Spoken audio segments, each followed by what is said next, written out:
आज हम पढ़ेंगे 2 डिजिट का मल्टीप्लाई विद इन सेकेंड। इसका मतलब आपको किसी ट्रिक की ज़रूरत नहीं है, आपको किसी एक पर्टिकुलर बाउंडेशन की ज़रूरत नहीं कि ये इसमें 10 ऐड करने पे आएगा तभी ऐसा मल्टीप्लाई होगा। You just have to go to by your natural skills. हम 2 डिजिट का multiply within second solve करेंगे और कोई भी 2 डिजिट का मल्टीप्लाई होगा हम सॉल्व कर लें। ऐसे 3 डिजिट के भी बताएंगे बाय वैदिक मैथ, राइट। एक क्वेश्चन देखते हैं पहले उसका कैसे परफॉर्मा है, उसके बाद उस क्वेश्चन को सॉल्व करेंगे। जैसे मान के चलो अगर 2 डिजिट दिया है ए बी और दूसरा डिजिट है सी डी, तो हम सबसे पहले यूनिट को मल्टीप्लाई करेंगे, मतलब इकाई को इकाई से, फिर इकाई को दहाई से मल्टीप्लाई करेंगे, फिर इकाई को दहाई से मल्टीप्लाई करेंगे, मतलब क्रॉस मल्टीप्लाई, और उसके बाद दहाई को दहाई से मल्टीप्लाई करेंगे। उतना बेटर समझ में नहीं आएगा, हम एग्जाम्पल करेंगे, वहां से एकदम क्लियर हो जाएगा। जैसे लिखा है 46 मल्टीप्लाइड बाय 38। तो एक बार हम पूरा डिटेल करते हैं, फिर बताएंगे क्या आपको लिखना है उसमें से, क्या नहीं लिखना है। एक बार ध्यान से देखना है एक क्वेश्चन, ठीक है ना। जैसे मान के चलो ये क्वेश्चन है डियर, और इस क्वेश्चन को हमें सॉल्व करना है। तो सबसे पहले हम इकाई को इकाई से, मतलब यूनिट को यूनिट से मल्टीप्लाई करेंगे। 6 8 6 और 8 को मल्टीप्लाई करो, 6 8 जा 6 8 48, 48 की 8 लेंगे और 4 हो गया कैरी हमारा, ठीक है ना। अब उसके बाद मैंने क्या बोला था, क्रॉस मल्टीप्लाई करेंगे, इसको मल्टीप्लाई करो, 8 चौक 32 हो गया डियर, प्लस और 6 18 हो गया, और डियर 18 और 32 हो गया 50, और हासिल पहले से 4 था, ये टोटल हो गया 54। और 54 में अगर हम यहाँ पे लिखें, 54 में 4 लिखेंगे और कैरी हो गया 5। अब मैंने बोला था लास्ट स्टेप ये कि दहाई को दहाई से मल्टीप्लाई कर दो, मतलब 10 को 10 से, 4 और 3 को मल्टीप्लाई करोगे, 4 3 12 और 5 हासिल था 12 5 17। ये क्वेश्चन हो गया, समझ में आया। अब हम इसमें ये सारी चीज़ें जो ऊपर लिखा है, ये सारी चीज़ें लिखने की जरूरत नहीं है ना, ये बनाने की, डायरेक्ट ये लिख सकते हो। तो आप विद इन सेकंड क्वेश्चन को कैसे स्पीड में सॉल्व करोगे, दूसरा क्वेश्चन करके देखते हैं, वहां से समझ में आएगा। जैसे इसमें देखो, इसमें हम क्या करेंगे डियर, इसमें अगेन वही चीज़ हम बता रहे हैं। सबसे पहले इकाई को इकाई से मल्टीप्लाई करेंगे, इकाई को इकाई से मल्टीप्लाई करेंगे, इकाई को इकाई से मल्टीप्लाई करो। जैसे ये देखो 5 2 5 दूना 10, हासिल लगे 1, 5 25, 4 दूना 8, 25 8 33, 33 1 34, 34 की 4 हासिल लगे 3, 5 चौक 20, 20 3 23, ये आंसर हो गया। हमें लिखना इतना है।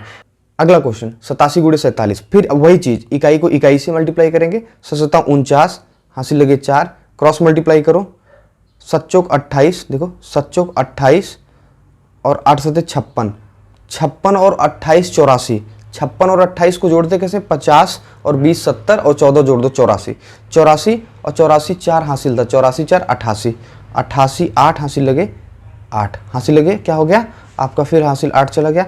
फिर अगला दहाई दहाई से, 8 चौक 32, 32 8 40, ये आंसर हो गया आपका। समझ में आया दोस्तों।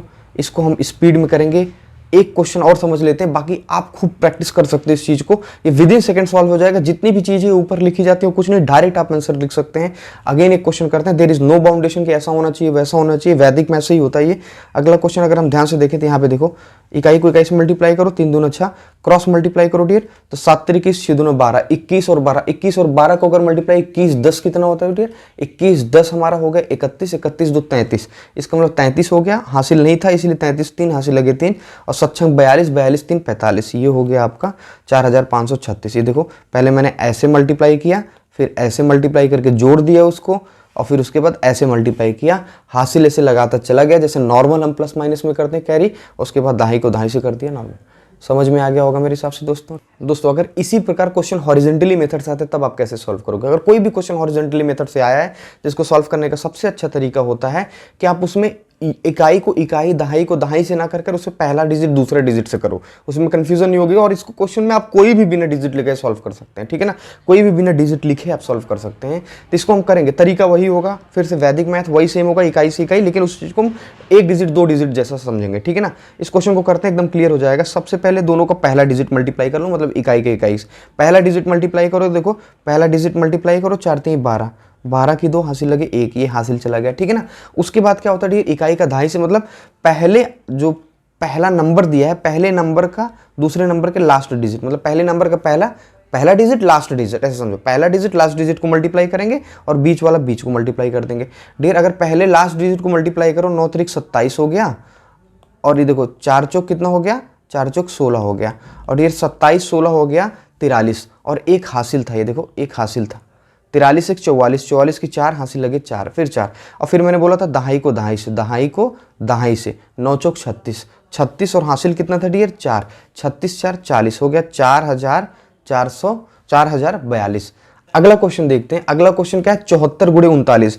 और 74 गुणे 39 को देखो एकदम सिंपल सा वैसे ही करेंगे, क्लियर हो जाएगा। 74 गुणे 39 को सबसे पहले आप और जल्दी जल्दी करेंगे इसको। सबसे पहले इकाई को इकाई से 9 चौक 36 की 86 लगा 3, फिर बीच वाला और लास्ट वाला मल्टीप्लाई कर लेंगे। बीच वाला 4 3 12 और बेटा लास्ट वाले को ध्यान से देखो, 7 9 63, 7 9 63, ये 7 और 9, 9 7 63, 63 और 12 को जोड़ो कितना आएगा 75। 75 कैरी पहले था, कैरी 3 था ना, देखो 9 चौक 36 कैरी 3 था, ठीक है ना। उसका कितना आया 75 3 78 कैरी 7, उसके बाद 10 को 10 से 7 तारीख 21 और 21 बेटा 7 28, ये हो गया 2886। समझ में आ गया। 45 गुणे 65, ध्यान से समझना। सबसे पहले इकाई को इकाई से गुणा करेंगे तो डियर ये 5 है, ये क्या है 5 और इसका इकाई है 5, तो 55 25 हो गया। इकाई को अगर इकाई से हम गुणा करें तो 55 25 हो गया, 25 की 5 कैरी हो गया 2 आपका, ठीक है ना। अब कैरी 2 हो गया, सबसे पहले पहला डिजिट और लास्ट डिजिट मल्टीप्लाई करो। पहला डिजिट लास्ट डिजिट और बीच वाला बीच को मल्टीप्लाई करके ऐड करना है। तो ये हो गया, देखो पहला लास्ट डिजिट मल्टीप्लाई करेंगे तो ये हो गया 5 चौक 20 और बीच 6 पंचे 30 और ये 30 और 20, 30 20 50 और कैरी 2 था, 50 2 52, 52 की 2 हासिल लगे 5। अब लास्ट वाला लास्ट से मल्टीप्लाई कर दो, 6 चौक 24 और 24 5 29, ये हो गया 2925, 2925। समझ में आया मल्टीप्लाई कितना इजी, तुरंत कर सकते हो। अब ये सारी चीजें आपको लिखने की जरूरत नहीं होगी जितना मैं लिख के बता रहा हूं, ठीक है ना। ये सारा वर्बली हो जाएगा क्योंकि आपको इतना एडिशन आता है। लास्ट क्वेश्चन करते हैं, फटाफट करेंगे, ठीक है ना। सबसे पहले वही तरीका, इकाई को इकाई से मल्टीप्लाई कर दो। इकाई को इकाई से मतलब पहला डिजिट को पहले डिजिट से मल्टीप्लाई करो। पहले डिजिट को पहले डिजिट में मल्टीप्लाई करो, कितना आएगा 8 7 56। 8 7 56 में 6 यहाँ लिखा जाएगा और 5 कैरी हो जाएगा। 6 यहाँ लिखा गया और 5 कैरी हो गया। अगेन फिर उसके बाद कैसे होगा, उसके बाद फिर होगा पहले वाले डिजिट को लास्ट से मल्टीप्लाई करो और बीच वाले को बीच से मल्टीप्लाई करो, ऐड कर दो। लास्ट वाला लास्ट से अगर मल्टीप्लाई करोगे, पहले वाले डिजिट को लास्ट से मल्टीप्लाई करोगे तो 7 और 6 7 6 42 हो गया। और डियर बीच वाले को बीच से मल्टीप्लाई करोगे 8 चौक 32 हो गया। और डियर 42 और 32 को जोड़ने से अच्छा 40 और 30 को जोड़ो, 40 30 70 और 70 2 इसमें था, 2 इसमें 4 हो गया, 70 4 74 और 74 5 कैरी था, 5 कैरी था, 74 और 5, 74 और 5 को देखो तो कितना आ गया 9 7 79। 79 में मतलब 79 79, 79 में से क्या होगा 9 यहाँ होगा, 7 कैरी हो गया। अब 7 कैरी हो गया, फिर लास्ट वाला अंक मल्टीप्लाई कर देंगे 6 और 4, 6 चौक 24, 24 और 7 कैरी था, 24 और 7 कैरी था, 24 7 कितना होगा 31। ये हो गया आपका आंसर, हो गया 3196। मेरी बात समझ में आ गई मेरे हिसाब से ना।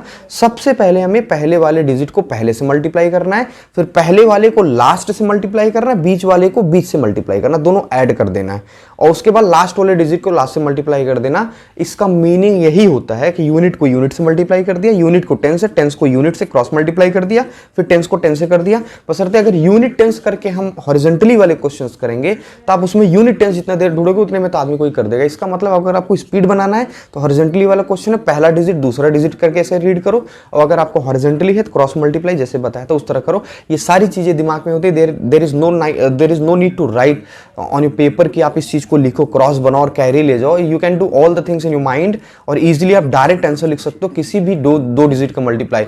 ऐसे क्वेश्चनों में आपको कोई बाउंडेशंस नहीं है कि ऐसे में 10 का गैप होना चाहिए, लास्ट में 5 होना चाहिए, दोनों को ऐड करने पे 10 आ चाहिए। This is not the trick, this is the वैदिक मैथ। ऐसे मैथ्स है जिस मैथ से हम इस क्वेश्चन को सॉल्व कर सकते हैं विदाउट टू मच कैलकुलेशन, ठीक है ना। तो अगर आपकी इस पे स्पीड अच्छी होगी, it means you are not going through the trick. आपको ट्रिक के लिए एक बाउंडेशन जो है उसको नहीं समझनी पड़ेगी कि क्वेश्चन पे लगे कि नहीं। This is not the full question. आपको क्वेश्चनों के बीच में इसकी जरूरत पड़ेगी, और क्वेश्चनों के बीच में जब जरूरत पड़ेगी तो आप कहीं दूसरी जगह दिमाग डाइवर्ट करोगे तो मेन क्वेश्चन से दिमाग डाइवर्ट हो जाएगा कि ये मल्टीप्लाई इस ट्रिक पे सेट होगा कि नहीं। दैट्स वाई आप डायरेक्ट वैदिक मैथ, आपको मल्टीप्लाई आया, आप इतनी प्रैक्टिस करो कि आप ये वाला तरीका भूल जाओ, 2 लाइन खींचो फिर क्रॉस लगाओ, 2 लाइन खींच के क्रॉस लगाओ फिर इसको ऐड करो, वो वाला तरीका आप भूल जाओ। मतलब आपको नेचुरली आपके हैंड इसी पे सेट हो जाना चाहिए, तो आप क्वेश्चनों को विद इन 3 सेकंड 4 सेकंड में 2 डिजिट का मल्टीप्लाई आप आसानी से कर सकते हो। ओके दोस्तों, थैंक यू सो मच।